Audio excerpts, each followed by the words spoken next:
What's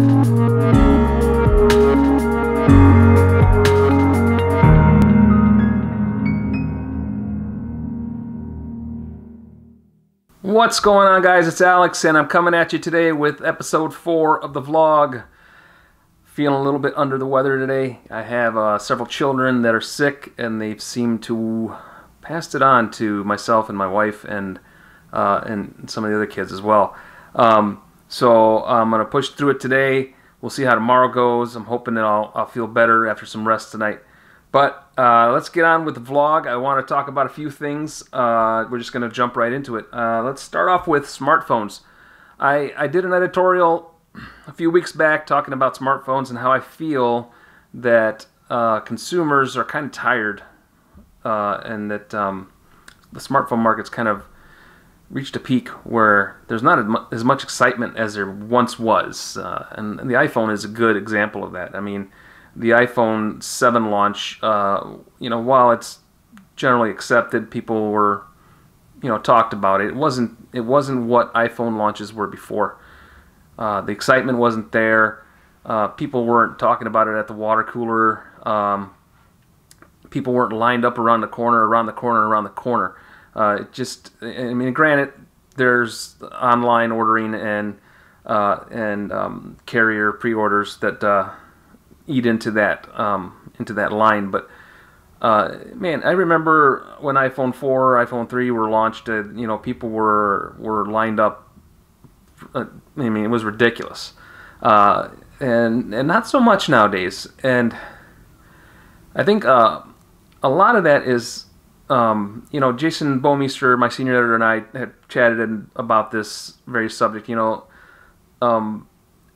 lot of the reason why Android has grown so much and has taken a big chunk of market share and away from iPhone and Apple, a lot of the reason is cheaper handsets. People are loving being able to pay so much less for a smartphone that does pretty much everything that they need it to do. I mean, there's a very small subset. I think there's a very small subset of people that actually need the power of an iPhone 7, 7 Plus, or a Google Pixel, Pixel XL to do their daily work with. And then there's a set of people that just want the iPhone 7 or iPhone 7 Plus or Google Pixel or Google Pixel XL. And then there's just people that just have disposable income. But for the most part, I don't think that every user of an iPhone needs that power. I mean, you can pick up great phones for, way less, and that'll do exactly everything you need it to do. I point to a couple of the Chinese manufacturers that I've reviewed, and Meizu is one of them. Meizu and Ligu, and I've had these phones on my desk there in previous vlogs, but I haven't actually showed them. I did a review on the M3 Note. This is the Meizu M3 Note, and it runs a Helio processor. And there was a time when the Helio processors were really they were nowhere near as good as a Snapdragon, as the Qualcomm chips, but they've come a long way. And I'll tell you that anybody that gets one of these phones here, anybody that gets a Meizu or a Xiaomi or a Ligu, is gonna get pretty much what they need. This will browse the web, make your phone calls, do your texts. It will do gaming, anything that you absolutely need to do, it'll do. It does struggle on some higher end games, but more graphic intensive games slow it down a bit. There is some jitter and a little bit of lag in there. But for most people, I think a handset like this that costs $100, $120. I can't remember the M3 Note's price point. I think the Ligu was $130. This might be just a couple bucks more, but still, at any rate, it's under $200. And these handsets would do just about anybody justice. I mean, there is really no reason for anybody to have to really need the power of the iPhone. Again, it's I mean, this is all just my opinion, of course, and there are people that do require that power, but I think for the most part, smartphones have come a long way. Now, I will say one thing about the Chinese phones. They're running Helio processors, and they don't always work well with US LTE bands. So if you do ever think about buying a Meizu or a Ligu or Xiaomi or any kind of Chinese smartphone, do your research before you buy, because you got to make sure that your LTE bands are going to work. These two both actually, I run T-Mobile on these, and I only get HPSA Plus and 3G. So your speeds are going to suffer on that end anyway. But still, there are other US or US compatible phones like the Moto G4 and the Moto G, the Moto E, I think it is. A lot of the Moto phones that are cheaper, way cheaper than the iPhone, that are going to do just as good. And right now, I mean, you can get on Amazon and get a Nexus 6P for $399, I think it is, and that's a phenomenal phone, and that'll do you just fine too. So, Huawei makes some other nice devices that'll serve all your needs. So my point is, smartphones. I think we're getting to a pinnacle with smartphones, and I think people are just kind of bored. You know, I know I'm not as excited as I once was. I love when new smartphones came out. You know, I've had all the Nexus line except for the 4, all the iPhones since the 3, and I had the Galaxy Note all the way to 5. So, you know, the excitement is waning, I think, with the regular crowd. I think us tech heads and smartphone geeks still have a little bit of energy left in us, but even so, I think that the smartphones are really becoming cheaper, more accessible, and people are finding out that they can buy a $300 smartphone that does everything the iPhone does, everything that the Google Pixel does. So I'm just excited. I'm ready for something new, something different. I don't know what exactly that's going to be and what that looks like, but we're hoping this will be something good. Anyway, let's move on. I want to talk about the new MacBook lineup that I just found out that Apple announced the event on the 27th, October 27th, and we're all assuming they're going to talk about the new MacBook Pro and new MacBook Air and new MacBook lineups. And there's a couple of rumors out there, and we're going to talk about a little bit about those rumors and what I think is going to happen. Last week, there was a big rumor about a possible e-ink keyboard, complete e-ink keyboard on new MacBook Pro. And now we're talking about a keyboard that's remappable and programmable, so you can virtually do whatever you want to do with the entire keyboard. Now, that rumor's really on shaky legs. There have been other rumors that the top row of keys, the F function keys, is going to be changed, but the rest of the keyboard will remain the same. So I am tending to go the route of believing the top row is going to be what we're going to see changed. There have been a couple of concepts out there, and I know we have a couple on the site. I think for my bet, we're going to see an OLED top row, and you can see right here on the website here, the top row of the function keys will be gone and be replaced with remappable and touch OLED keys. Right now, currently, if you look at them right there, they're like that.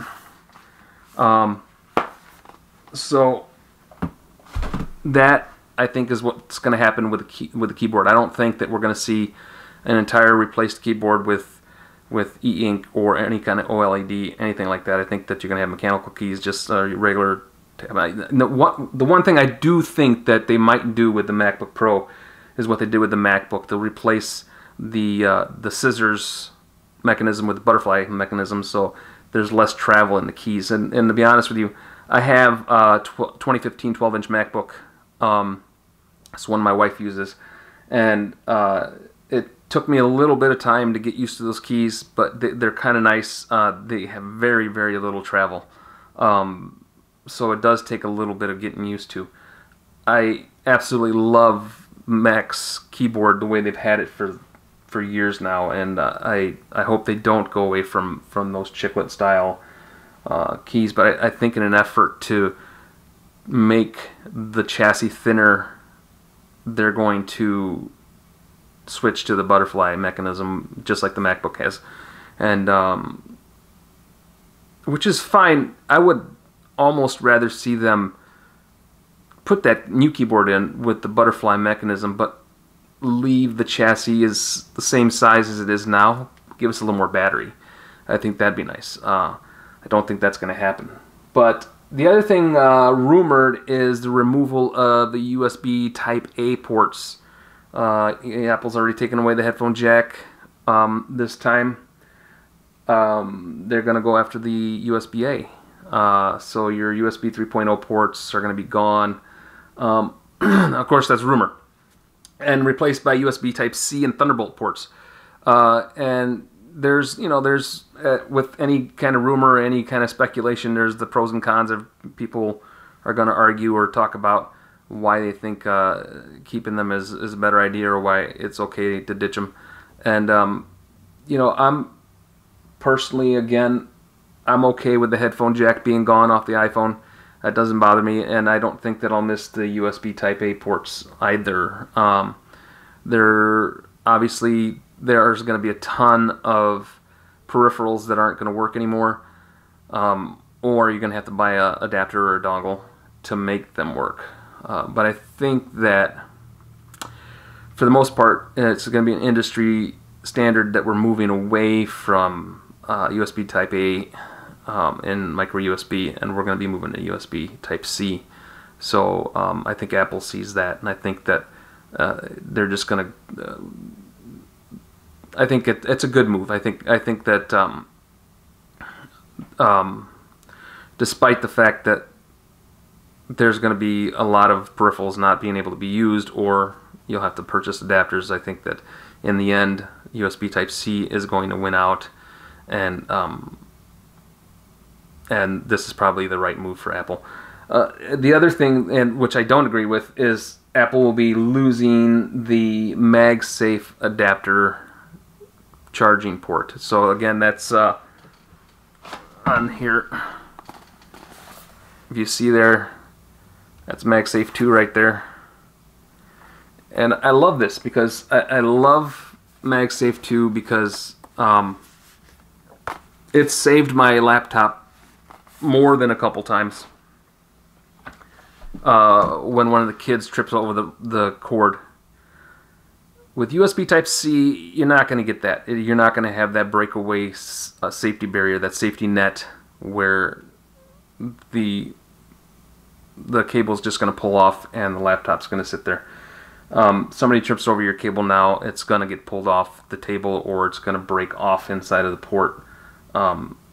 So that on that end, I hope that rumor's not true. I hope they're going to keep MagSafe 2, because I think that just having that safety net is just, for me, it's always been a lifesaver, especially for people with kids. And to be honest with you, being even in a coffee shop, I've worked at a coffee shop at Starbucks or at Panera or something like that, and I've had my laptop plugged in. I've had people walk by and go over the cord, and it just simply pulls out. It's not, and your laptop's perfectly safe. So MagSafe 2 leaving, I'm not thrilled about that. Crossing my fingers that that rumor's not true, but you never know.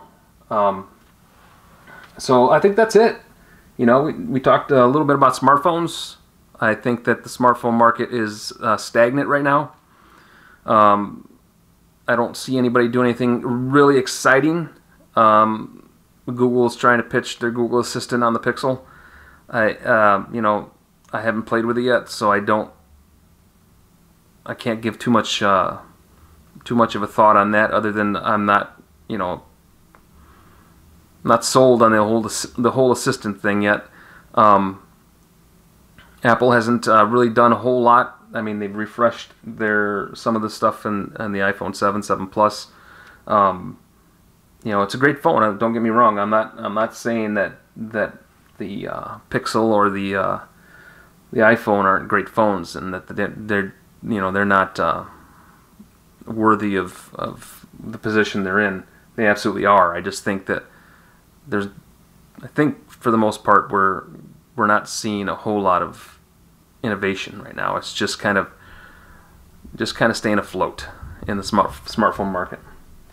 So, and we also talked about the MacBook and what might be coming up in October 27th, and you know, I'm excited for it. I'd love to get a new Mac. My current daily Mac driver is my MacBook Pro Retina, this guy right here, and that's a 2012,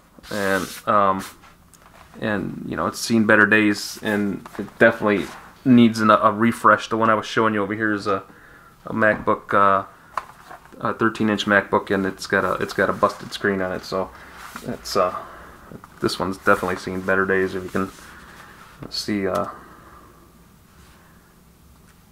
it goes, powered up, but you can see that screen right there is nice and cracked. So not fun. At any rate, yeah. So that's it for vlog number 4 today, man. You know, like I said, I'm not feeling that great. I wish I was feeling better. Really excited to get to bed tonight and get some sleep, get some rest, and hopefully be back at it tomorrow, and hopefully be able to write some and do vlog number 5, and then we'll see what happens. So at any rate, hey, we'll see you guys next time, and we'll see you on the other side. We'll talk to you soon.